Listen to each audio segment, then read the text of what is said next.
Welcome to WeLearn, Virtual Learning Network. This is session number 3, Social and Cultural Environment. The topics which we will cover in this session are evolving social institutes, demographic changes, cultural factor, technology and social changes, changing value system, social responsibilities of business, ecological issues. Coming towards the first topic, evolving social institutes. So business including trade and industry in our day-to-day life plays an important part to develop a social system. The social system is divided into two parts. First is ancient part and the second is pluralistic part. Ancient part is also known as monastic society. In this society, human activities were undertaken in the context of single social institutes, that is, the village community. In such a society, the activities of all were governed by customs and traditions and the village elders who guide and conduct all the other members of the village. The occupation of the people were largely determined by the caste to which they belong. The second one is pluralistic society. The monastic society has gradually evolved, and the pluralistic society in which there are numerous groups constituting the social system. The groups are organized to serve economic, social, political and religious and professional interests of the members. Although people act individually in their own interest, they are organized in group and forms to form a common interest. They are selected on their common interest basis.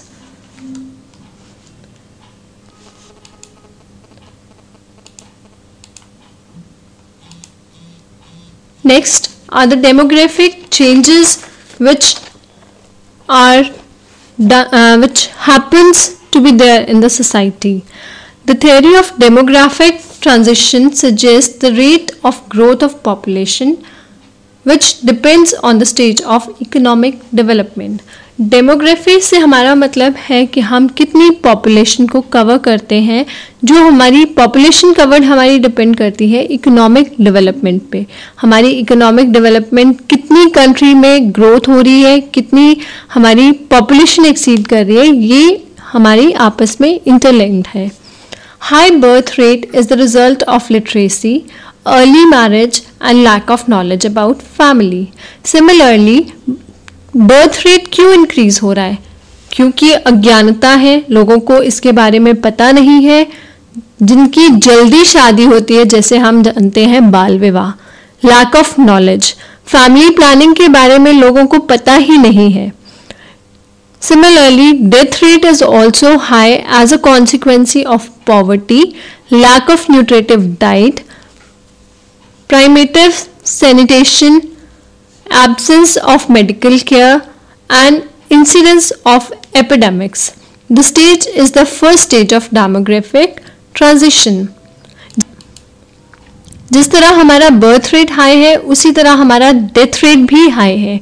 Death rate हमारा ज़्यादा है क्योंकि लोगों के पास, हमारे देश में बहुत ज़्यादा गरीबी है, लोगों के पास अपना इलाज करवाने के लिए भी पैसे नहीं हैं. पूरी तरह वो एक न्यूट्रिटिव डाइट नहीं ले सकते, अच्छा खाना नहीं खा सकते. सैनिटेशन के बारे में लोगों को पता ही नहीं है, नॉलेज ही नहीं है. मेडिकल केयर बहुत ज़रूरी है, जो कि लोगों को दवाइयाँ नहीं मिलती हैं, डॉक्टर्स कम अवेलेबल हैं. इस वजह से हमारा डेथ रेट भी बहुत ज़्यादा है. ये हमारी डेमोग्राफिक चेंज की पहली स्टेज थी. दूसरी स्टेज में, in the second stage of demographic transition, death rate falls rapidly on account of improved medical services and a better standard of living. Birth rate continues to be high as social customs do not change fast, nor does literacy and lack of knowledge about the planning. हमारा birth rate क्यों बढ़ता जा रहा है? क्योंकि आज के time में भी लोगों को अच्छे खाने, अच्छे पहनने या उनको फैमिली प्लानिंग के बारे में नॉलेज नहीं है। उनको ज्ञान की बहुत बड़ी कमी है हमारे देश में, इसलिए बर्थ रेट बढ़ता ही जा रहा है। और बाकी फैसिलिटीज़ अवेलेबल होने के कारण, जैसे कि मेडिकल फैसिलिटीज़, लोगों को थोड़ा एजुकेट करना शुरू किया है, इससे हमारा डेथ रेट कम हो रहा है। The third stage of transition is related with developed countries. तीसरी स्टेज हमारी रिलेट करती है डेवलप्ड कंट्रीज से। डेवलप्ड कंट्रीज का मतलब है जो कंट्रीज अभी डेवलपमेंट फेज में है, जिनमें अभी नए नए चेंजेस आ रहे हैं, नई नई टेक्नोलॉजीज का यूज करना शुरू किया है, वो हमारी डेवलप्ड कंट्रीज से आती हैं। The birth rate at this stage declines faster on account of miss literacy, extensive use of birth control devices and high standard of living. The death rate also falls considerably due to public health measures. Next are the cultural factors. What is culture? Culture is defined as the totality of behavior that human beings in any society learn from their elders and pass on to their younger generation. In the sense, culture may be generated as the learned response of the particular society. Culture हम कहाँ से सीखते हैं? हम जो अपने बड़ों से, अपने दादा दादी, अपने नाना नानी से जो भी हम अपनी सोसाइटी के बारे में सीखते हैं, वो कल्चर है। ये हम अपने बड़ों से सीखते हैं और आगे हम अपनी फ्यूचर जनरेशन्स को भी सिखाते हैं। In culture, we use two main factors. These are religion and values. So first comes to the religion. Religion is an important element of culture. Religion as a social force has provided strong emotional bonds among people. The importance of secularism will be appreciated if we examine its beneficial effect. Religion हमारे culture का एक बहुत important element है। ये एक bonding element act करता है लोगों के बीच में, उनको आपस में जोड़ने के लिए। The importance of secularism will be appreciated if we examine its beneficial effect. First, there is no discrimination expected to be made between people of different religion, faith in public life related with education, employment and official work. Second, common problem may be approached united by people of various religion and faith. हमारी secularism क्यों important है? ये तभी important है जब इसके हमें beneficial effects दिखाई दें। तो पहला इफेक्ट क्या होता है? जब हम लोगों के बीच में, उनके रिलीजन के बीच में डिफ्रेंशिएट करना छोड़ दें in terms of their education, उनको प्रॉपर्ली एजुकेट करें। एजुकेशन लाइन में अगर हम रिलीजन को लेके भेदभाव करते हैं तो वो बहुत गलत है, हमें ऐसा नहीं करना चाहिए।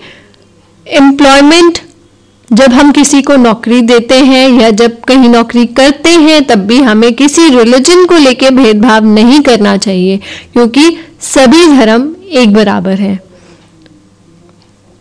Second common problem may be approached united by people of various religions and faith. Second problem कहाँ आती है? जहाँ पे हम लोगों एक कॉमन गोल के लिए अलग अलग रिलीजन के लोग इकट्ठे होते हैं या फिर हमारे बिलीव्स, हमारी मान्यताएं रिलीजन पर बेस्ड होती हैं। The second element is value. Value constitute another important element of culture. People in every society have basic conventions that certain models of conduct or goal are desirable. These are known as values. हमारी values क्या हैं? हमारी convictions, हमारी जो हम मान्यताएं हैं, जो हमारी धारणाएं हैं, वो हमारी values होती हैं। Value system represent a set of values with priority ordering based on their relative importance. Values में हम अपनी priorities show करते हैं जो कि हमारी relative या religion based importance की priorities होती हैं. ये values may be classified into different types to identify their relative importance in the social context.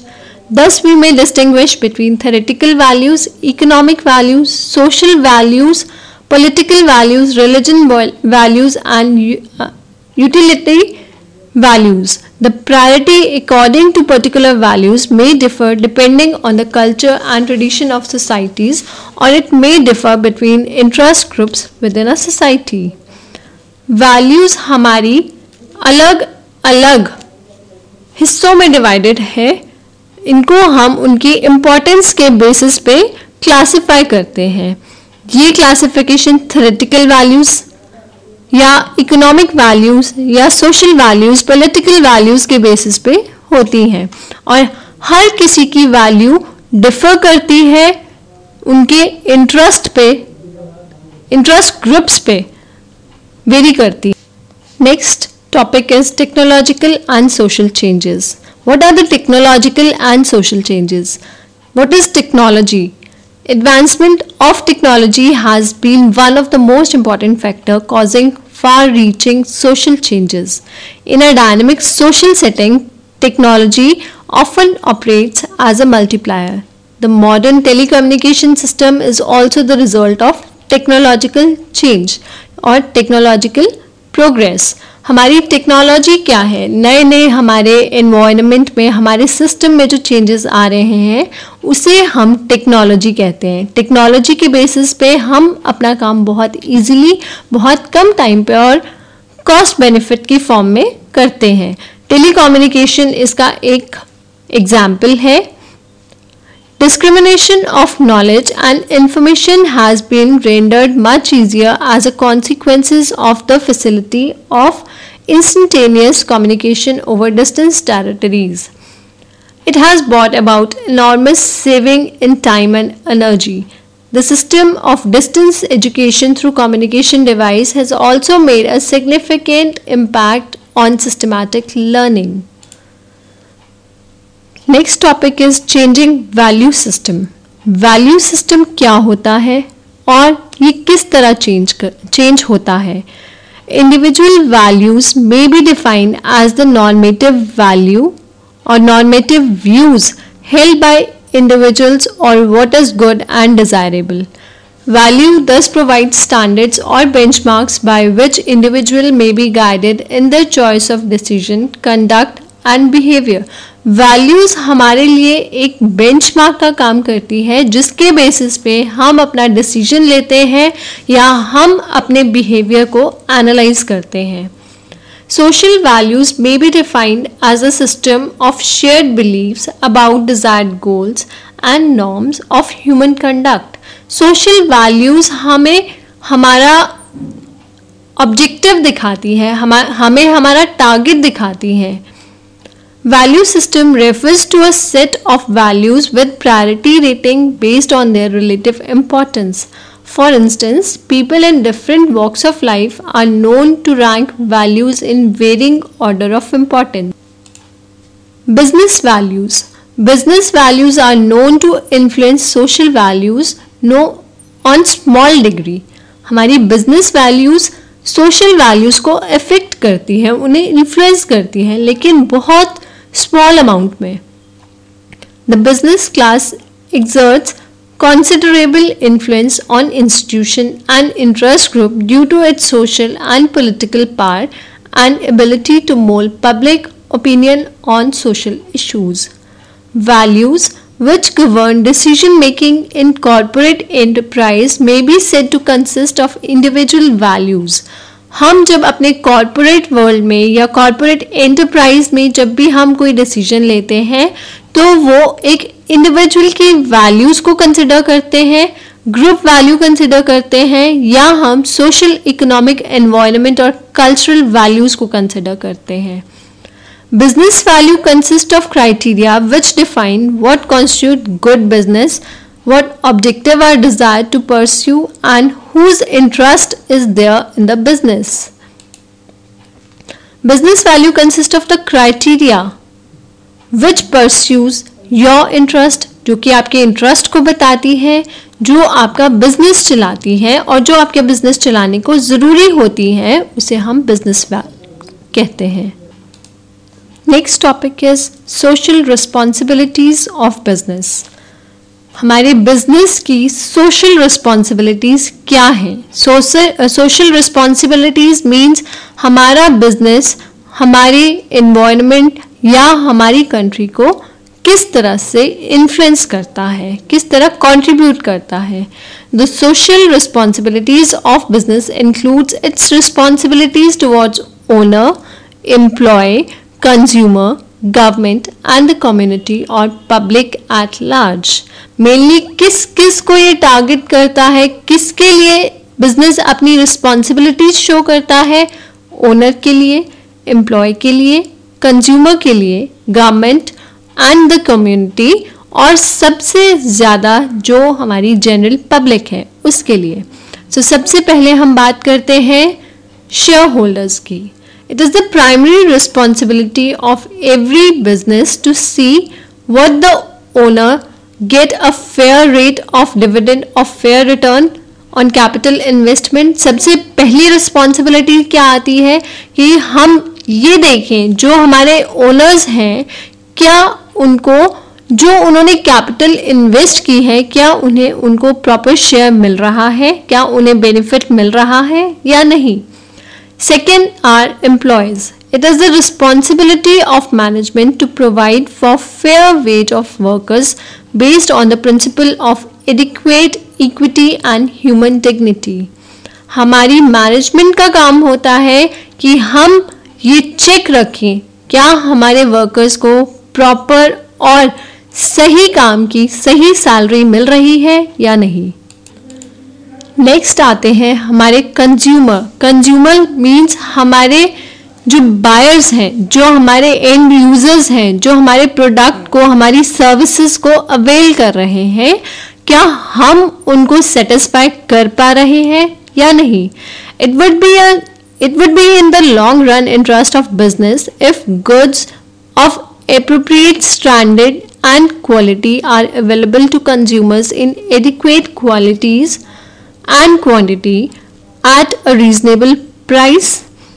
ये बिजनेस मैनेजमेंट की रिस्पॉन्सिबिलिटी होती है एक चेक रखना कि क्या जो कंज्यूमर्स हैं, जो आपके एंड यूजर्स हैं, उनको आपकी जो गुड्स हैं, जो सर्विसेज आप प्रोवाइड कर रहे हैं, क्या उन्हें वो प्रॉपर टाइम पे मिल रही है या उनकी क्वालिटी या क्वांटिटी उनकी सही है, उनका स्टैंडर्ड सही है. तो ये चेक रखना भी हमारी एक बिजनेस की एक सोशल रिस्पॉन्सिबिलिटी है. अगली रिस्पॉन्सिबिलिटी हमारी आती है गवर्नमेंट की. Social responsibility of business toward government requires that business will conduct its affair as a law abiding unit and pay all taxes and other dues honestly. क्या हमारे जो बिजनेस ओनर्स हैं, क्या वो अपना टैक्स टाइमली और सही तरीके से पे कर रहे हैं. Number 2, management will desist from corrupting people servant or public servant. No attempt will be made to secure political support by money or patronage. क्या आप कोई करप्शन तो नहीं कर रहे? क्या आप पब्लिक सर्वेंट होके पब्लिक को चीट तो नहीं कर रहे? ये सब हमारी प्राइमरी सोशल रिस्पॉन्सिबिलिटीज हैं. That's all for session number 1. Rest we will cover in the session 2. Coming towards the community. In general, business should be managed as a make the public good become the private good of the enterprise rather than the old saying that what is good for the business and what is good for the society. हम पहले कहते थे कि हमारे business के लिए क्या अच्छा है और हमारी सोसाइटी के लिए क्या अच्छा है. हम इसे डिफ्रेंशिएट करेंगे. The social responsibility of business firm should be reflected in their policies with respect to environment protection, pollution control, conservation of natural resources, rural development, setting up industrial units in the backward region, employment of the socially handicapped and weaker section of the community, and providing relief to the victim of natural calamities. The last topic is ecological issues. Ecology. What ecology exactly is? It is the relationship between people, birds, animals, plants and trees and their physical surrounding. Ecosystem is the totality of living and non-living elements of the ecological community. हम जहाँ रहते हैं, हमारे आसपास के लोग, आसपास के पेड़ पौधे, पशु पक्षी, ये सब हमारा इकोसिस्टम क्रिएट करते हैं. It is recognized that the environmental protection and ecological balance are essential to sustain economic development in India in the long run. हम अपने इकोलॉजिकल सिस्टम को अगर हेल्दी बनाना चाहते हैं तो हमें बहुत ज़रूरी है कि हम अपने इकोसिस्टम को प्रोटेक्ट करें. ये हमारी कंट्री की इकोनॉमिक डेवलपमेंट के लिए भी बहुत इम्पॉर्टेंट है. The growing threat to a balanced ecosystem is traceable to the number of factors. These factors are emission of solid waste. हमारी इंडस्ट्रीज़, हमारी बड़ी बड़ी फैक्ट्रीज़ जो हैं, वहाँ से हमारा सॉलिड वेस्ट जो है वो निकलता है, वो हमारे सिस्टम को, हमारे एनवायरनमेंट को पॉल्यूट करता है. Emission of toxic, flammable and explosive chemicals, disposal of waste in water, air pollution, increase in population and soil erosion. These are the main factors which contribute to which act as a threat to the balanced ecosystem. Next are the measures which we can use to resolve these issues. Number 1, the issue can be resolved if it is realized that environmental factors and ecological imperatives need to be built into the process so as to ensure sustainable development. Number 2, the strategy aim at strengthening the existing program of population control, ensuring better disposal of solid waste and hazardous materials and conserving forest and their biodiversified rich ecosystem. Next are the following questions which are based on this session. These are: number 1, what is the difference between monastic society and pluralistic society? Number 2, what do you mean by culture? Number 3, briefly explain how technological change may have a multiplier effect. And last is, what do you mean by social responsibilities of business? So that's all for this session. Happy learning, we learning.